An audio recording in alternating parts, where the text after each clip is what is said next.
The your show channel को देखने व सुनने वाले मेरे सभी दोस्तों को नमस्कार। और हाँ, आज हम आपको चाणक्य नीति के तीसरा अध्याय को सुनाएंगे और आप सुनने से पहले हमारे चैनल को सब्सक्राइब कर दीजिए ताकि हम आप सबका सपोर्ट ऐसे ही मिलता रहे। तो हम चाणक्य नीति का तीसरा अध्याय शुरू करते हैं। अथ तृतीयोध्याय। तीसरा अध्याय।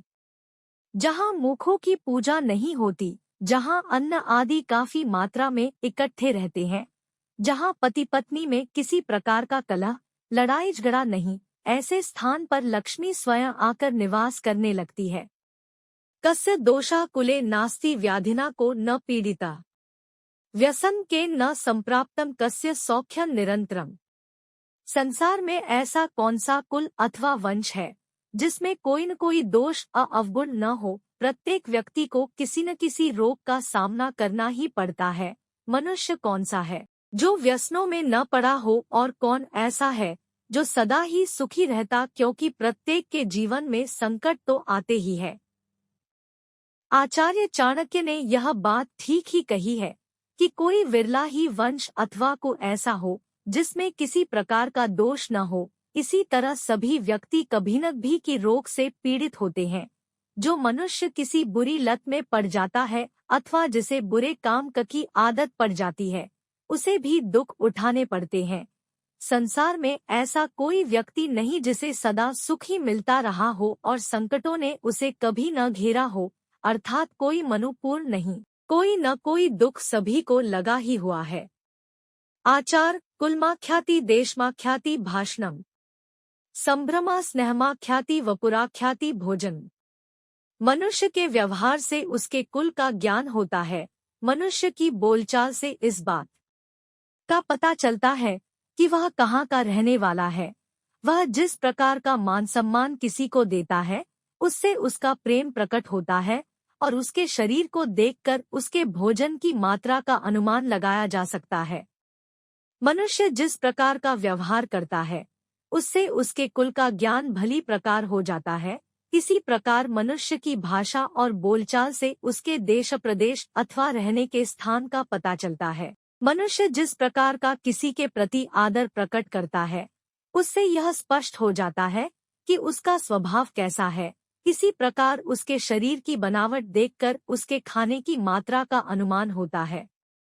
बनावट और उसका व्यवहार किसी भी मनुष्य के मन की स्थिति को पूरी तरह से बता देता है, लेकिन इसके लिए अनुभव अपेक्षित है। सुकुले योजित कन्या पुत्र विद्यासु योजेत, व्यसने योजित छत्रन मित्र धर्मे नियोजित। समझदार व्यक्ति का कर्तव्य है कि वह अपनी कन्या का विवाह किसी अच्छे कुल में करे, पुत्र को अच्छी शिक्षा दे, उसे इस प्रकार की शिक्षा दे जिससे उसका मान सम्मान बढ़े, शत्रु को किसी ऐसे व्यसन में डाल दे जिससे उसका बाहर निकलना कठिन हो जाए, और अपने मित्र को धर्म के मार्ग में लगाए। प्रत्येक माता पिता का कर्तव्य है कि अपनी पुत्री का विवाह किसी अच्छे परिवार में ही करे। अच्छा कुल अर्थात जो संस्कारित हो और शिक्षित भी। उन्हें चाहिए कि वह अपनी संतान को विद्वान बनाए ताकि उनका अपना कुल भी गुण संपन्न हो। शत्रु के संबंध में व्यसन की बात चाणक्य ने जिस प्रकार से कही है, उससे प्रकट होता है कि वे कितनी दूर की बात सोचते थे। आज भी देखने में आता है कि बहुत से पड़ोसी देश अपने विकास में लगे हुए देशों को मार्ग से भटकाने के लिए लोगों में धन का लालच पैदा करके उन्हें नशीले पदार्थों के व्यापार में लगाने का प्रयत्न करते हैं। आज पहले सी परिस्थितियां नहीं रह गई हैं। परस्पर युद्ध की संभावना बहुत कम हो गई है। इसीलिए दूसरे देश को कमजोर बनाने के लिए विभिन्न प्रकार के हथकंडे अपनाए जाते हैं। नशे की लत में एक बार फंसने पर निकलना कठिन होता है। व्यसनी व्यक्ति मानसिक रूप से कमजोर हो जाता है, और ऐसा शत्रु यदि जीवित भी रहे तो कोई अंतर नहीं पड़ता। मित्र को सदैव श्रेष्ठ कार्यों की ओर प्रेरित करते रहना चाहिए। दुर्जनस्य च सर्पस्य वरं सपो न दुर्जना, सर्पो दंशति काले दुर्जनस्तु पदे पदे। दुष्ट व्यक्ति और सांप, इन दोनों में से किसी एक को चुनना हो तो दुष्ट व्यक्ति को अपेक्षा सांप को चुनना ठीक होगा, क्योंकि सांप समय आने पर ही काटेगा, जबकि दृष्ट व्यक्ति हर समय हानि पहुंचाता रहेगा। चाणक्य ने यहाँ स्पष्ट किया है कि दुष्ट व्यक्ति सांप से भी अधिक हानिकर होता है। सांप तो आत्मरक्षा के लिए आक्रमण करता है, परंतु दुष्ट व्यक्ति अपने स्वभाव के कारण सदैव किसी न किसी प्रकार का कष्ट पहुंचाता ही रहता है। इस प्रकार दुष्ट व्यक्ति सांप से भी अधिक घातक होता है। एतदर्थ कुलीनाना नृपाः कुर्वन्ति संग्रहेम आदिमध्यावसानेषु न त्यजन्ति च ते नृपम। राजा लोग कुलीन व्यक्तियों को अपने पास इसलिए रखते हैं कि वे राजा की उन्नति के समय, उसका ऐश्वर्य समाप्त हो जाने पर तथा विपत्ति के समय भी उसे नहीं छोड़ते। राजा लोग अथवा राजपुरुष राज्य के महत्वपूर्ण पदों और स्थानों पर उत्तम कुल वाले व्यक्तियों को ही नियुक्त करते हैं, क्योंकि उनमें उच्च संस्कारों तथा अच्छी शिक्षा के कारण एक विशिष्टता होती है।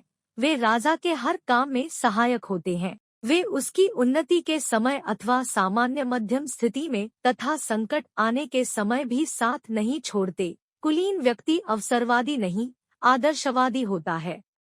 यदि इस बात को आज के संदर्भ में भी देखा जाए तो स्वार्थी और नीच कुल के व्यक्ति ही अपना स्वार्थ सिद्ध होने पर दलबदल कर लेते हैं और अपने दल का साथ छोड़ देते हैं। परोक्ष रूप से चाणक्य लोगों को सचेत करना चाहते हैं कि सहयोगियों का चुनाव करते समय कुल और संस्कारों का विचार अवश्य करना चाहिए।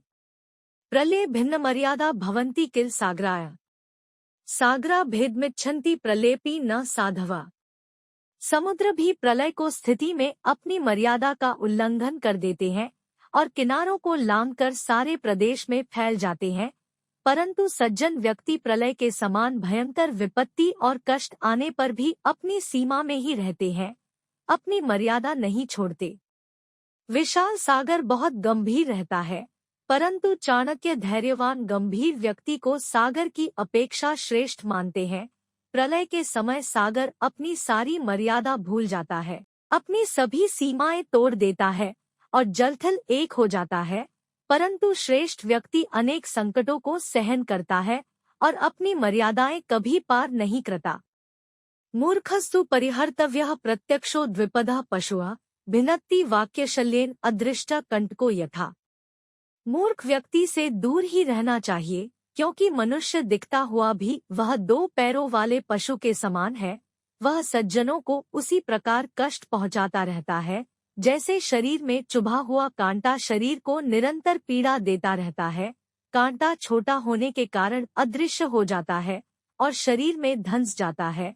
मूर्ख की भी यही स्थिति है, वह भी अनजाने में दुख और पीड़ा का कारण बनता है। अक्सर लोग मूर्ख की ओर भी ध्यान नहीं देते, वे उसे साधारण मनुष्य ही समझते हैं। रूपयौवन संपन्नाः विशाल कुल संभवाः विद्याहीना न शोभन्ते निर्गंधा इव किंशुकाः। सुंदर रूप वाला, यौवन से युक्त, ऊंचे कुल में उत्पन्न होने पर भी विद्या से हीन मनुष्य सुगंधरहित ढाक अथवा टेसू के फूल की भांति उपेक्षित रहता है, प्रशंसा को प्राप्त नहीं होता।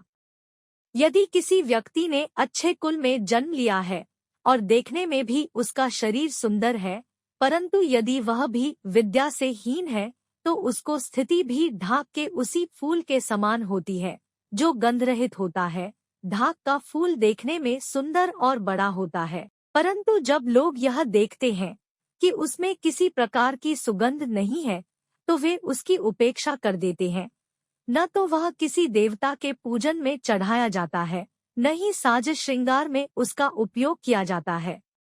कोकिलाना स्वरो रूपम स्वीणा रूपम पतिव्रतम विद्या रूपम कुरूपाणा क्षमा रूपम तपस्विनाम। कोयल का सौंदर्य उसके स्वर में है, उसकी मीठी आवाज में है। स्त्रियों का सौंदर्य उनका पतिव्रता होना है, कुरूप लोगों का सौंदर्य उनके विद्यावान होने में और तपस्वियों की सुंदरता उनके क्षमावान होने में है। भाव यह है कि व्यक्ति का सौंदर्य उसके गुणों में छिपा रहता है। जिस प्रकार कोयल और कौआ दोनों काले होते हैं, परंतु कोयल की मीठी कूक सभी को पसंद होती है, यही मीठा स्वर उसका सौंदर्य है।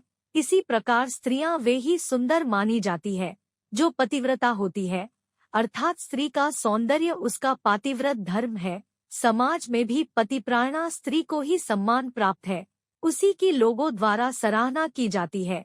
शरीर से कुरूप व्यक्ति भी विद्या के कारण आदर का पात्र बन जाता है, जैसे सत्यवती पुत्र व्यास। तप करने वाले व्यक्ति की शोभा उसकी क्षमाशीलता के कारण होती है। महर्षि भृगु ने क्षमा करने की विशेषता के कारण ही श्री विष्णु को देवताओं में श्रेष्ठ घोषित किया था। त्यजेदेकं कुलस्यार्थे ग्रामस्यार्थे कुलं त्यजेत्। ग्राम जनपदस्यार्थे आत्मार्थे पृथ्वी त्यजेत्।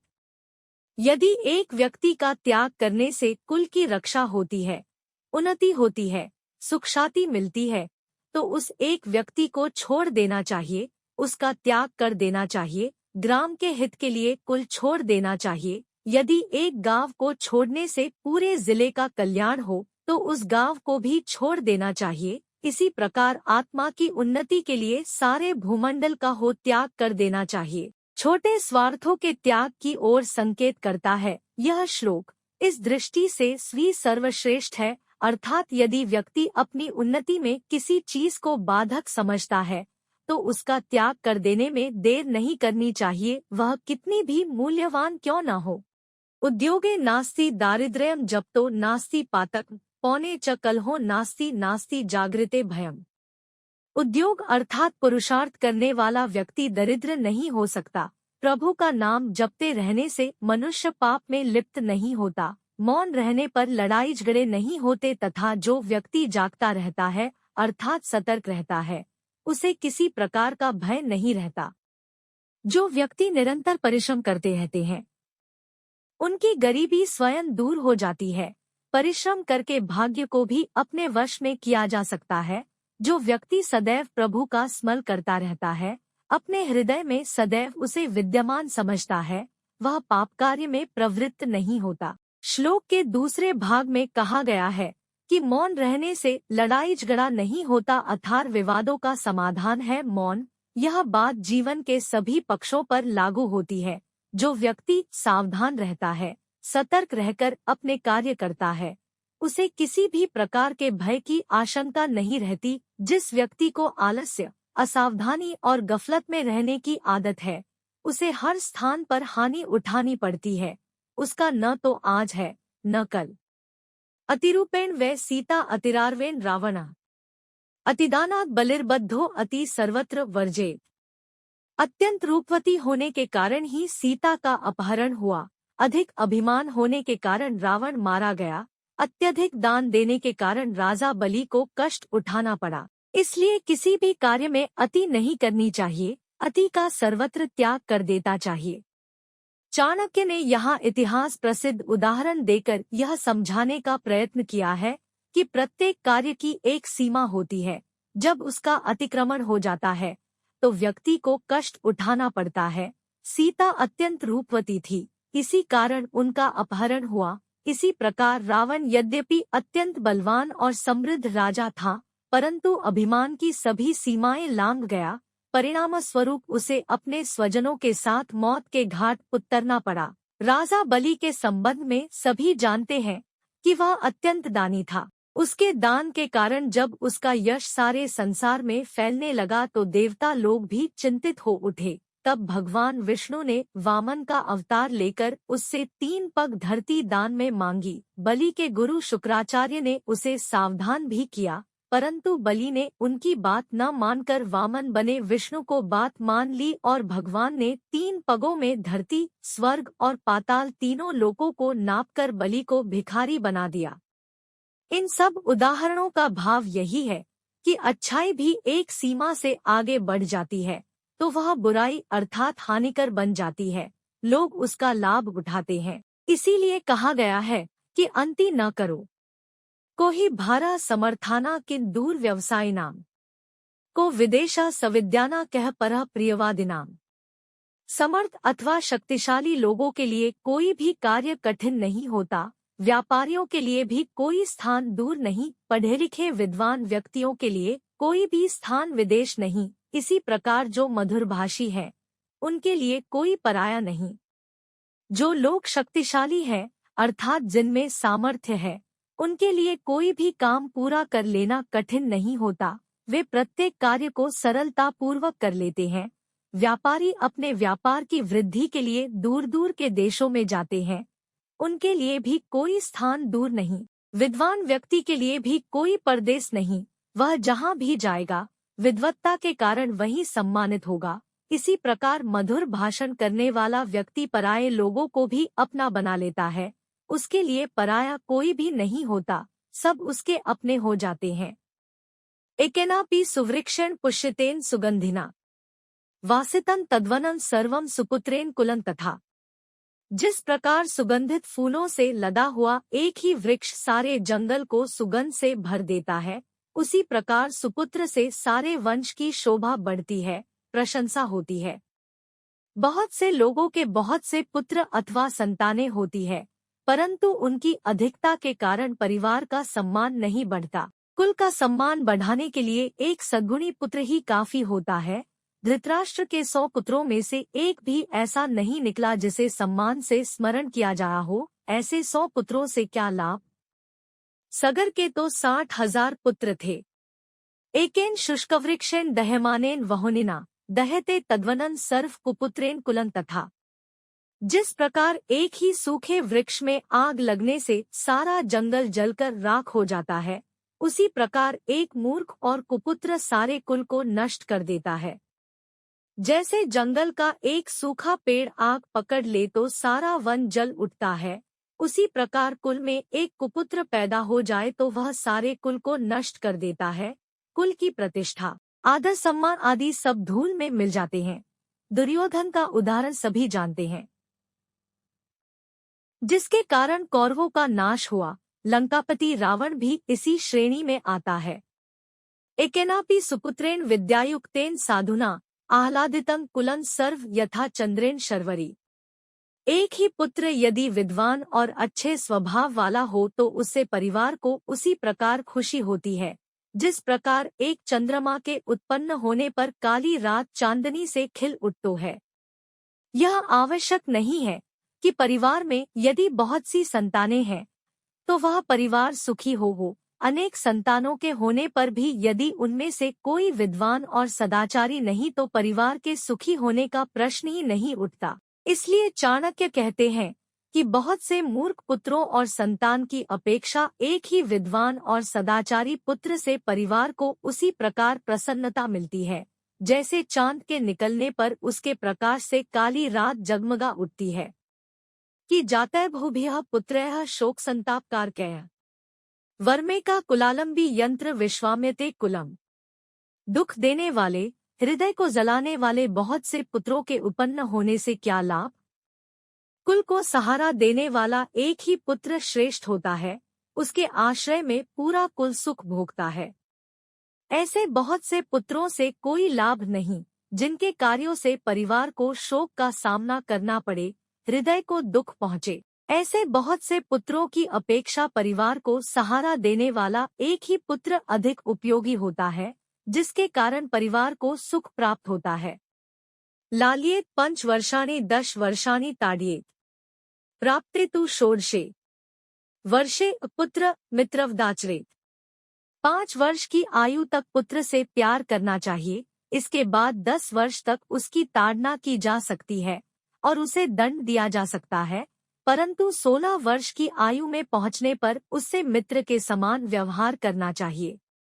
विकासात्मक मनोविज्ञान का सूत्र है यह श्लोक। 5 वर्ष की आयु तक के बच्चे के साथ लाड़ दुलार करना चाहिए, क्योंकि इस समय वह सहज विकास से गुजर रहा होता है। अधिक लाड़ प्यार करने से बच्चा बिगड़ न जाए, इसलिए 10 वर्ष की आयु तक उसे दंड देने की बात कही गई है।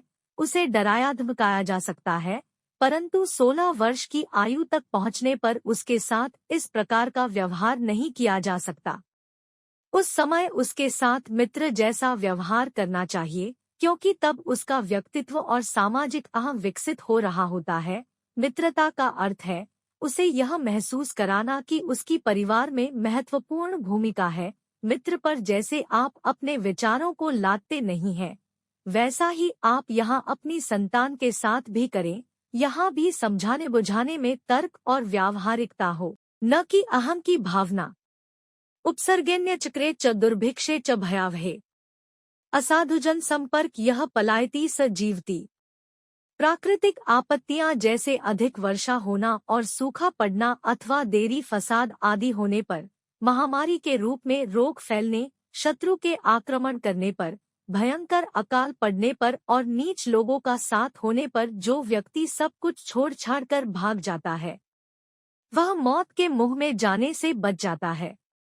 भावार्थ यह है कि जहां दंगे फसाद हो, उस जगह से व्यक्ति को दूर रहना चाहिए। यदि किसी शत्रु ने हमला कर दिया हो या फिर अकाल पड़ गया हो और दृष्ट लोग अधिक संपर्क में आ रहे हो, तो व्यक्ति को वह स्थान छोड़ देना चाहिए। जो ऐसा नहीं करता, वह मृत्यु का ग्रास चन जाता है। धर्मार्थ का मोक्षाणा यस्य कोपि न विद्यते, जन्म जन्मनि मर्येषु ममन तस्य केवलम। जिस व्यक्ति के पास धर्म, अर्थ, काम और मोक्ष आदि इन 4 पुरुषार्थों में से कोई भी पुरुषार्थ नहीं है, वह बार बार मनुष्य योनि में जन्म लेकर केवल मरता ही रहता है। इसके अतिरिक्त उसे कोई लाभ नहीं होता। चाणक्य का भाव यह है कि व्यक्ति मनुष्य जन्म में आकर धर्म, अर्थ और काम के लिए पुरुषार्थ करता हुआ मोक्ष प्राप्त करने का प्रयत्न करे। मानव देह धारण करने का यही लाभ है। मूर्खा यत्र न पूज्यन्ते धान्यम यत्र सुसंचितम, दंपत्यः कलहो नास्ति तत्र श्रियः स्वयमाक्ता। जहाँ मूर्खा की पूजा नहीं होती, जहाँ अन्न आदि काफी मात्रा में इकट्ठे रहते हैं, जहाँ पति पत्नी में किसी प्रकार की कलह, लड़ाई झगड़ा नहीं, ऐसे स्थान पर लक्ष्मी स्वयं आकर निवास करने लगती है।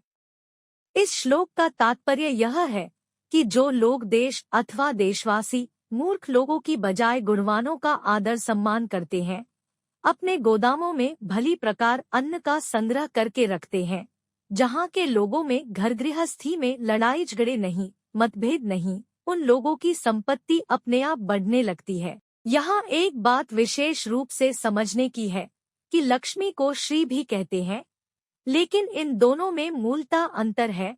आज जबकि प्रत्येक व्यक्ति लक्ष्मी का उपासक हो गया है और सोचता है कि समस्त सुख के साधन जुटाए जा सकते हैं, तो उसे इनमें फर्क समझना होगा। लक्ष्मी का एक नाम चंचला भी है, एक स्थान पर न रुकना इसका स्वभाव है। लेकिन जिस श्री की बात आचार्य चाणक्य ने की है, वह बुद्धि को सखी है। बुद्धि की श्री के साथ गाढ़ी मित्रता है। ये दोनों एक दूसरे के बिना नहीं रह सकती। महर्षि व्यास ने श्री का महात्म्य भगवान के साथ जोड़कर किया है। उनका कहना है कि जहाँ श्री है, वहाँ भगवान को उपस्थित जानो। इस श्लोक में जिन गुणों को बताया गया है, उनका होना भगवान की उपस्थिति का संकेत है। लक्ष्मी चंचला है, लेकिन श्री जिसके मन व घर में प्रविष्ट हो जाती है, उसे अपनी इच्छा से नहीं छोड़ती। श्री का अर्थ संतोष से भी किया जाता है। संतोष को सर्वश्रेष्ठ संपत्ति माना गया है।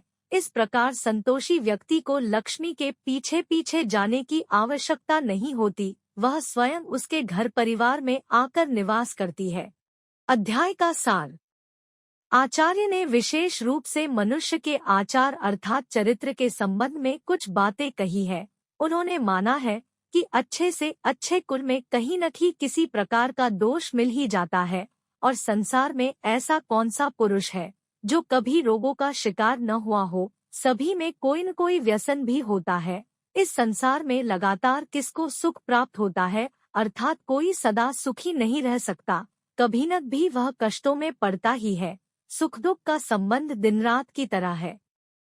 महान व्यक्तियों को और धर्मात्माओं को अनेक कष्ट उठाने पड़ते हैं, ऐसा संसार का नियम है। चाणक्य का मानता है कि मनुष्य के आचार व्यवहार से, बोलचाल से, दूसरों के प्रति मान सम्मान प्रकट करने से उसके कुल की विशिष्टता का ज्ञान होता है। आचार्य का मानना है कि पुत्री का विवाह अच्छे आचरणशील परिवार में करना चाहिए और पुत्रों को ऐसी प्रेरणा देनी चाहिए कि वे उच्च शिक्षा प्राप्त करें। शिक्षा ही जीने की कला सिखाती है। शत्रु को व्यसनों में फंसाने की बात करते हुए आचार्य संकेत करते हैं कि शत्रु का नाश बौद्धिक चातुर्य के साथ किया जाना चाहिए, इसलिए सावधान रहें और लाभ उठाएं। चाणक्य ने शिक्षा और बुद्धिमत्ता पर सब कार्यों की अपेक्षा अधिक जोर दिया है। वे कहते हैं, कि मूर्खम भी संजन और बुद्धिमान की तरह 2 पैर वाला होता है, परंतु वह 4 पैर वाले पाकी मानकृष्ट और गया गुजरा माना जाता है, क्योंकि उसके कार्य सदैव कष्ट पहुँचाने का। हमें भी निकायज्ञ कहते हैं कि यदि कोई व्यक्ति अच्छे कुल में उत्पन्न हुआ है तथा रूप और यौवन आदि से भी युक्त है, परंतु उसने विद्या ग्रहण नहीं की, तो यह सब उसी प्रकार निरर्थक है जिस प्रकार बिना सुगंध के सुंदर फूल। उनका मानना है कि किसी का सम्मान उसके गुणों के कारण होता है, न कि रूप और यौवन के कारण। आचरण से संबंधित एक और महत्वपूर्ण बात चाणक्य ने यह कही है कि यदि किसी एक व्यक्ति के बलिदान से परे कुत का कल्याण हो तो उसका बलिदान कर देना चाहिए, परंतु उन्होंने मनुष्य को सर्वोपरि माना है और वे कहते हैं कि यदि व्यक्ति अपने कल्याण के लिए चाहे तो प्रत्येक वस्तु का बलिदान कर सकता है। उनका मानना है कि व्यक्ति को अपनी निर्धनता दूर करने के लिए उद्यम और पापा है बचने के लिए प्रभु का स्मरण करते रहना चाहिए। उन्होंने बार बार मनुष्य को सचेत किया है कि वह किस प्रकार कष्टों से बच सकता है। उनका कहना है कि व्यक्ति को माव सतर्क रहना चाहिए। आचरण में आचार्य किसी भी तरह की अति के पक्ष में नहीं है। आचार्य के अनुसार मधुर भाषण करने वाला व्यक्ति समूचे संसार को अपना सकता है। अनेक कुपुत्र होने के बजाय एक सुपुत्र होना कहीं अच्छा है। चाणक्य ने इल मनोविज्ञान पर भी प्रकाश डाला है।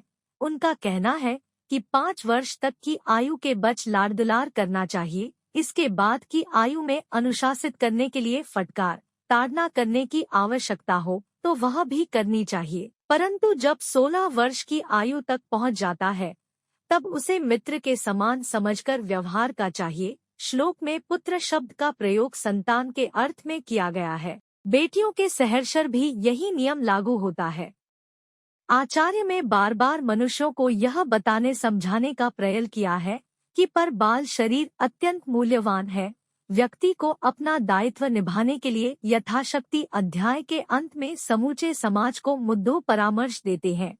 अपने अन्न तथा अन्य उत्पाद को ठीक ढंग से संभालकर रखना चाहे, आपस में प्रेम पूर्वक रहना चाहिए, झगड़े फसाद में अपना जीवन नष्ट नहीं करना। ऐसा करके हम स्वयं को दुख के गर्त में डालते हैं।